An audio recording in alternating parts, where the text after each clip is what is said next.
anuncio importante que hacer antes de entrar a nuestra siguiente entrevista.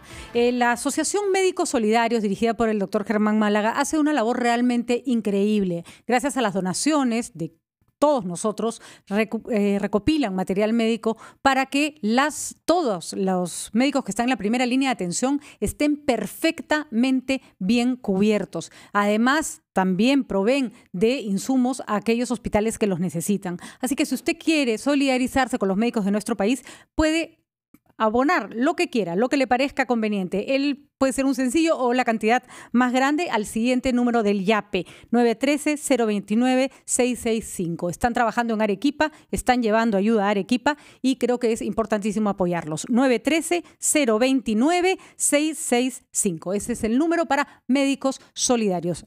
Se los recomiendo, son absolutamente serios. Cada centavo que ustedes les den va a ser bien utilizado.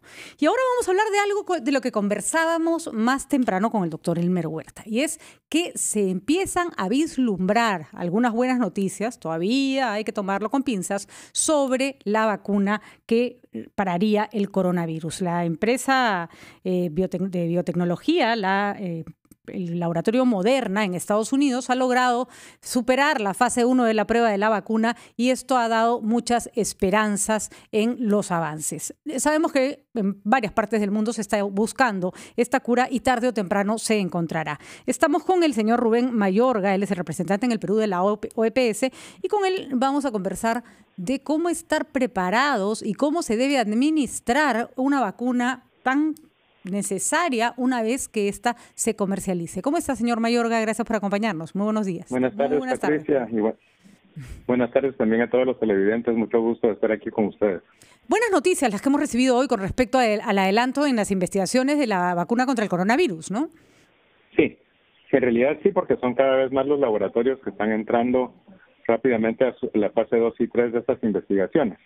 Y también tenemos una serie de vacunas que son de diferente tipo que están siendo probadas. Entonces, se amplía cada vez más el arsenal de vacunas que puede haber, y aquí algunas pueden ser mejores con cierto tipo de población, algunas van a ser mejores con embarazadas, otras van a ser mejores con personas de más de 65 años, y entonces tenemos que tener una variedad de vacunas para poder administrar a las poblaciones prioritarias cuando estén listas. Eso quiere decir entonces que al haber tantos laboratorios en el mundo y en distintas partes del mundo trabajando, podemos llegar a tener varias vacunas de distintas procedencias más o menos al mismo tiempo. Lo del mismo tiempo no lo sé, porque yo creo que van a irse probando progresivamente. De acuerdo. Entonces va a haber una primera que va a estar lista, una segunda que va a estar lista, y además, como las investigaciones están siendo hechas de manera muy acelerada, generalmente cuando estén en fase 3 de investigación ya se va a estar produciendo las vacunas que sean prometedoras, ¿verdad? Y luego viene un proceso de certificación por los países donde se están investigando, y luego un proceso de certificación por la OMS.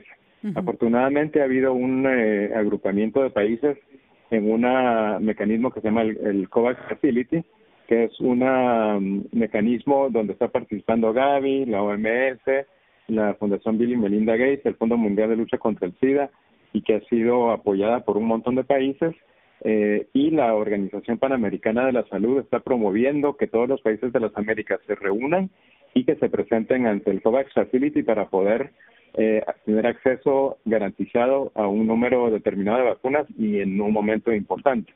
Eso se hace porque los países de América Latina y el Caribe generalmente no son candidatos a recibir donaciones de Gavi.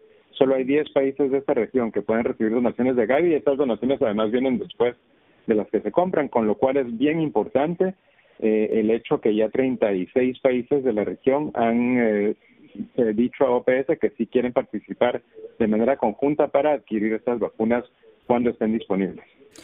La pregunta, Lo que más asusta de una vez que se tenga lista la vacuna es que entremos en una suerte de canibalización y de que todo el mundo la quiere comprar y que los países pobres queden rezagados versus los países ricos. Ya lo hemos visto además hasta con las mascarillas. No tendría por qué ser distinto con la vacuna. ¿Qué se hace en esos casos? ¿Existe alguna forma de regularlo mundialmente o tenemos que confiar en la buena fe de las grandes potencias, por decirlo de alguna manera, que son normalmente las que tienden a acaparar este insumo en el mercado? Porque la idea, entiendo, es que no se inmunice solo a un país, porque no le va a servir de nada, sino que la inmunización sea más o menos pareja, ¿no? Sí, en realidad la canibalización tiene que no ocurrir primero adentro de los países, ¿verdad? Porque la vacuna tiene que estar disponible para las personas prioritarias. Y esto quiere decir, en primer lugar, el personal de salud.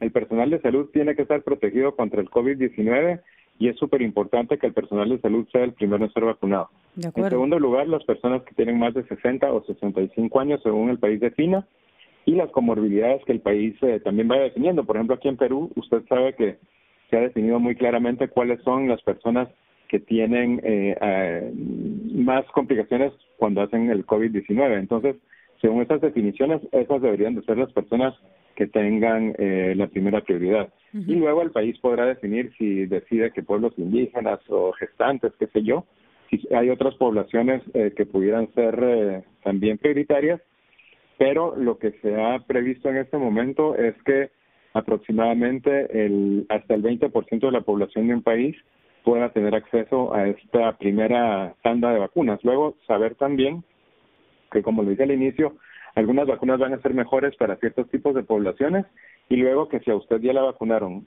con una dosis, por ejemplo, con un tipo de vacuna, estas no son intercambiables, porque como son vacunas que producen respuestas inmunitarias diferentes, usted no puede poner primero un tipo de vacuna y como una segunda dosis otro tipo de vacuna. Entonces tiene que ser siempre la misma. Tenemos que saber cuántas dosis de vacuna se van a necesitar y luego se están haciendo negociaciones muy intensas, en primer lugar, para que todos los países de América ingresen a esta COVAX Facility y en segundo lugar, para que ellos tengan que adelantar la menor cantidad posible de dinero para reservar las primeras vacunas que estén disponibles. Ahora, lamentablemente, yo sí no creo que estas estén listas así, pero en el mejorcísimo de los casos, a lo mejor en enero del año entrante, ¿verdad? Pero sí, realmente esperando que ocurra casi que un milagro y probablemente un poquito más tarde. Así que tenemos COVID-19 todavía para varios meses. Y además aquí le quería preguntar, señor Mayorga, una cosa es tener la vacuna y otra es lograr inmunizar a un porcentaje importante de la población.